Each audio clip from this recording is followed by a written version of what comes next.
Merci madame. La parole est à monsieur Yves Sancy. Merci Monsieur le Président. Ma question s'adresse à Jean-Marc Ayrault, Monsieur le ministre des Affaires étrangères. Vos successeurs à Matignon, Manuel Valls et Bernard Cazeneuve, ont pris l'habitude d'invoquer ici les déclarations entendues dans la campagne présidentielle. Pourquoi pas, mais si vous êtes membre d'un gouvernement socialiste, vous êtes encore ministre de la France.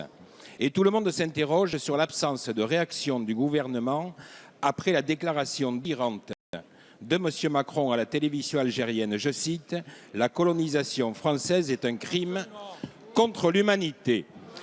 Certes, nos compatriotes comprennent aujourd'hui que la seule ambition de l'inspecteur des finances socialiste transformé en télévangéliste se résume, déclaration après déclaration, à sonder le vide.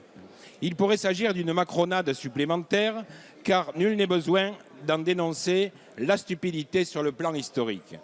Surtout, c'est une insulte profonde, grave et inadmissible faite à notre pays. L'expression « crime contre l'humanité » est définie à l'article 6 de la Charte de Londres, établissant le statut du tribunal de Nuremberg.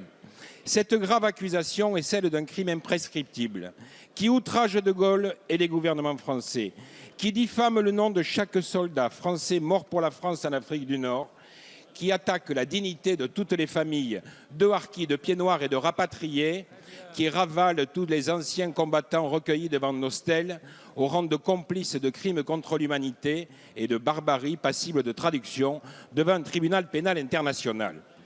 Monsieur le ministre, il est inadmissible que ce spécialiste du baiser de Judas, puisqu'il aime les comparaisons christiques, vienne ainsi cracher sur nos tombes, falsifier l'histoire et déshonorer la France. Monsieur le ministre, vous avez été Premier ministre, vous avez le sens de l'État et celui de l'histoire de France. C'est à vous de restaurer la dignité de nos compatriotes. Alors ma question est simple. La parole est à monsieur Condamnez-vous par le silence du gouvernement, secrétaire d'État chargé des Affaires européennes.